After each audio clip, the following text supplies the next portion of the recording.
இந்த நாள்ல கூட தேவ பலனை குறித்து உங்களோடு நான் பகிர்ந்து கொள்ள போகிறேன். யோசேப்பினுடைய வாழ்க்கையிலே அவனுடைய புயங்கள் யாக்கோபின் வல்லவராலே பலத்தன என்று வேதம் சொல்லுகிறது. ஆதியாகமம் 49:22-24. யோசேப்பு கனிதரும் செடி, அவன் நீரூற்றண்டிலே கனிதரும் செடி, அதன் கொடிகள் சுவரின் மேல் படரும். வில் வீரர் அவனை மனமடிவாக்கினார்கள், அவன் மேல் எய்து அவனை பகைத்தார்கள். அவனுடைய வில்லோ உறுதியாய் நின்றது. அவன் புயங்கள் யாக்கோபின் வல்லவரின் கரத்தினாலே பலத்தன, இதனால் அவன் மெய்ப்பனும் இஸ்ரவேலின் கண்மலையும் ஆனான். அவன் புயங்கள் பலத்தன. இதனால 7 வகையான பலனை குறித்து உங்களோடு நான் பகிர்ந்து கொள்ள போகிறேன்.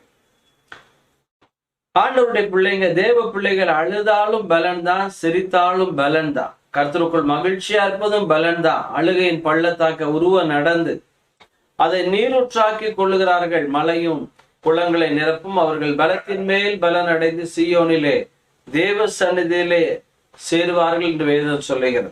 இப்ப ஆண்டவருடைய பிள்ளைங்க அழுதாலும் பலன் தான், சிரித்தாலும் பலன் தான். தாவீது பலமில்லாமல் போக மட்டும் அழுதான் போட்டிருக்கு. ஆனா அமலேக்கியர் அவன் தீர முறியடித்தான்னு போட்டிருக்கு. இருக்கிற பலனை வைத்து பெரிய காரியங்களை செய்ய தேவன் வல்லவராக இருக்கிறார். கிதியோனே, உனக்கு இருக்கிற இந்த பலத்தோட போ, இந்த நாலேஜோட, இந்த படிப்போட, இந்த வருமானத்தோட, இந்த இருக்கிற உன் கையில் இருக்கிறது என்ன இருக்கிறத கொண்டு நீ ஆரம்பி. தொடங்குங்கள், தொடரும் வெற்றி. ஆண்டவர் சொல்றாரு, உங்களில் நற்கரியை தொடங்கினவர் அந்நாள் வரை இந்த முடிய நடத்தி வருவார். அது மாத்திரமல்ல, பரிசுத்த ஆவி உங்களிடத்துல வரும்போது நீங்கள் பலன் அடைந்துன்னு போட்டிருக்கு. உபாகமம் 8:18 படி ஐஸ்வர்யத்தை சம்பாதிப்பதற்கான பலனும் அதுக்குள்ளதான் இருக்கு. பரிசுத்த ஆவியானவரே சாலமோனை பலப்படுத்தினார். என்னை போல துரிதமாய் சம்பாத்தியம் பண்ணத்தக்கவன் யார்? அவனை விட நீங்கள் நான் அதிகமா சம்பாத்தியம் பண்ணலாம். சாலமோனிலும் பெரியவர் நம்மோடு கூட இருக்கிறார். சோ இந்த நல்ல பலனை குறித்து 7 வகையான பலனை குறித்து உங்களோடு நான் பகிர்ந்து கொள்ள போகிறேன். முதலாவது பலன் 84:5-6 சங்கீதம். உண்மையிலே பலன் கொள்ளுகிற மனுஷனும் தங்கள் இருதயங்களில் செவ்வையான வழிகளை கொண்டிருக்கிறவர்களும் பாக்கியவான்கள். உண்மையிலே பலன் கொள்ளுகிற மனுஷன். ஆண்டவருக்குள்ள எப்படி நம்ம பலன் கொள்ளுகிறோமா? அழுகையின் அடுத்த வசனம் போட்டு அழுகையின் பள்ளத்தாக்க உருவ நடந்து அதை நீரூற்றாக்கி கொள்ளுகிறார்கள். மலையும் குளங்களை நிரப்பும். அவர்கள் பலத்தின் மேல் பலன் அடைந்து சீயோனிலே தேவ சந்நிதியிலே காணப்படுவார்கள். அழுகையினால் உண்டாகிற பலன். இந்த வாழ்க்கையில அநேக நேரம் உடைகிறோம், அழுகிறோம். ஆண்டவரே நான் என்ன செய்யன்னு கதறுகிறோம். ஆனா தேவன் பாருங்க, அந்த அழுகையின் பள்ளத்தாக்க கூட பலத்தின் பள்ளத்தாக்காய் அவர் மாறுகிறார். ஏழை பள்ளத்தாக்கை அவமானப்படுத்தப்பட்ட தாவீது பலத்தின் பள்ளத்தாக்காக மாறுகிறார். சிறுமைப்பட்ட இடத்திலே சரியாய் மகிழ்ச்சியாக்குகிற கர்த்தர். வாழ்க்கையில அழுகையின் பள்ளத்தாக்க நீங்க நடக்கலாம். ஆனா அதுக்கு பிறகு ஒரு மிகப்பெரிய பலன். தாவீது பலம் இல்லாமல் போக மாட்டோம் அழுதான் போட்டிருக்கு.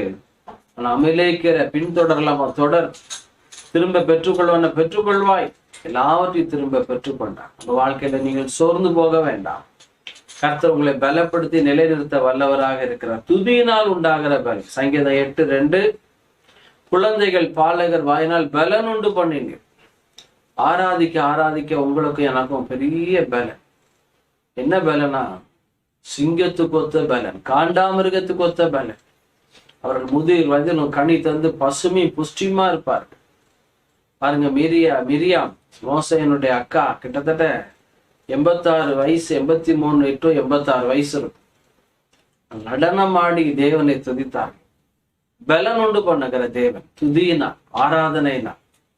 மூன்றாவது, தேவன் நம்ம எப்படி பலப்படுது? ஞானம் உள்ளவன் பலம் உள்ளவன். சங்கீதம் நீதிமொழிகள் 24:5 அறிவுள்ளவன் தன் வல்லமை அதிகரிக்க பண்ணுகிறான். ஞானம் உள்ளவன் பலம் உள்ளவன், அறிவுள்ளவன் தன் வல்லமை அதிகரிக்க பண்ணுகிறான். அப்ப நல்ல கவனிங்க, ஞானம் நமக்கு பலன், ஞானம் திரவியம், ஞானம் கேடகம் என்று வேதம் சொல்லுகிறது. ஞானத்தின் ஊற்று பாய்கிற ஆற்றை போல இருக்குமா? ஞானம் உள்ளவனுக்கு ஒப்பானவன் யார்? ஞானத்தின் வழிகள் இனிதான வழிகள். ஞானம் உள்ளவன் பலம் உள்ளவன். பாருங்க, சாலமோன் எங்கெல்லாம் படையெடுத்தாலும் அங்கெல்லாம் அடைக்கிறான்னு போட்டு. தாவீது ஞானம் உள்ளவன், புத்தி உள்ளவன், போகிற இடத்துல எல்லாம் புத்திமானாய் நடந்து கொண்டான்னு போட்டு. ஆண்டவராய் இயேசுதான் ஞானம். ஞானம் என்பது ஒரு நபர். அவரே நமக்கு ஞானமும் நீதியும் பரிசுத்தமும் மீட்புமாக இருக்கிறார் என்று வேதம் சொல்லுகிறது. ஏசாயா 40:31, கர்த்தருக்கு காத்திருக்கிறவர்களை புது பலன் அடைந்து கழுகை போல செட்டைகள் எடுத்து எழும்புவார்கள், ஓடினாலும் இளைப்படையார்கள், நடந்தாலும் சோர்ந்து போகார்கள். இந்த வாழ்க்கையில் அவருடைய பாதத்துல காத்திருக்கும் பொழுது பாருங்க, கழுகை போல எழும்புவோமா, காக்கை போல அல்ல, குருவியை போல அல்ல. பார்த்தீங்கன்னா ஏரோப்ளேன்லயே போய் சில நேரம் ஆக்சிடென்ட் ஆயிடுது. அந்த அளவு புயல் காற்றெல்லாம் தாண்டி மேகத்தெல்லாம் தாண்டி கழுகு போகும். ஆண்டவர் உங்களை என்னையும் கழுகை போல செட்டைகள் அடித்து எழும்ப பண்ணுகிற நாட்கள் வந்து விட்டது. அவருக்காய் பொறுமையாய் காத்திருக்கும் பொழுது என் பக்கமாய் சாய்ந்து என் கூப்பிடுதலை கேட்டார். பிரசன்னத்துல அவருடைய பாதத்துல காத்திருக்கும் பொழுது காரியங்களை தலைகளாக மாற்றுகிறார். மொர்தெகாய், எஸ்தர், ஆதிமார்கள் எல்லாரும் காத்திருந்தாங்க. காரியம் மாறுதலாய் முடிந்தது போல கழுகை போல அதற்கு 127 தேசங்களுக்கு எஸ்தர் மொர்தெகாயினுடைய கீர்த்தி பரம்பிற்று. கழுகை போல உலகம் முழுவதும் செட்டைகள் எடுத்து எழும்பினார். உங்க வாழ்க்கையில கர்த்தருக்கு காத்திருக்கிற உங்க வாழ்க்கையில நீங்க வெட்கப்பட மாட்டீங்க. கர்த்தருக்கு காத்திருக்கிற நீங்க சோர்ந்து போக மாட்டீங்க. கர்த்தருக்கு காத்திருக்கிற நீங்க புது பலன் அடைந்து கழுகை போல செட்டைகள் எடுத்து எழும்புவீங்க. 1 கொரிந்தியர் 1:18 போட்டிருக்கு, சிலுவையின் உபதேசம் கெட்டு போகிறவர்களுக்கு பைத்தியமா இருக்கான், நமக்கோ அது தேவ பலனாய் இருக்கு. சிலுவையிலே செய்து முடித்த கிரியைகள் என்னுடைய தரித்திரத்தை சுமந்து தீர்த்து விட்டார். என்னுடைய வியாதியை சுமந்து தீர்த்து விட்டார். பாவங்களை சாபங்களை நீக்கி நீதிமானாக்கி ஆண்டவர் ராஜாக்களை ஆசாரியர்களை நம்மளை மாற்றி இருக்கிறார். அந்த சிலுவையின் உபதேசம் தேவ பலனாக இருக்கிறது என்று வேதம் சொல்லு. சுவிசேஷம் அந்த பலன், சிலுவையின் உபதேசம் எனக்காய் செய்து முடித்த கருத்து. எப்படி முழு இஸ்ரவேலிற்கு தாவீது வெற்றியை பெற்று தந்தானோ அதே போல முழு உலக மனுக்குலத்திற்காக இயேசு வெற்றியை தந்திருக்கிறார். நீங்களும் நானும் ஆர்ப்பரித்து கொண்டு பிசாசனுடைய கொள்ளை பொருளை பிடுங்குவதுதான் நம்மளுடைய வேலையாக இருக்கிறது. அது மாத்திரமல்ல, 2 சாமுவேல் 3:1 போட்டிருக்க, தாவீது வர வர பலத்தான். ஏன் யார் பலப்படுவான்னா கர்த்தருக்குள் தன்னை திடப்படுத்திக் கொள்ளுகிறார். துக்கமான நேரங்கள்ல சோர்வான நேரத்துல கர்த்தரை சார்ந்துகிடும் போதெல்லாம் அவருடைய பலன், அவருடைய சாரம் நமக்குள்ளாய் வர ஆரம்பிக்கிறது. கடைசியாக நெகேமியா 8:10, கர்த்தருக்குள் மகிழ்ச்சியா இருப்பதே உங்கள் பலன். மகிழ்ச்சியா இருங்க. அழுதாலும் பலன் தான், மகிழ்ச்சியா இருப்பதும் பலன் தான். ஏன்னா அழுகையின் பள்ளத்தாக்க உருவம் நடக்கும்போது பலத்தின் மேல் பலன் கிடைக்கும். அந்த எப்பொழுதுமே அழுகத்திருக்க வேண்டாம். மகிழ்ச்சியா இருக்கும் பொழுது நிச்சயமாகவே நமக்கு ஒரு பலன். கர்த்தருக்குள் மகிழ்ச்சியா இருக்கு. Joy of the Lord is your strength.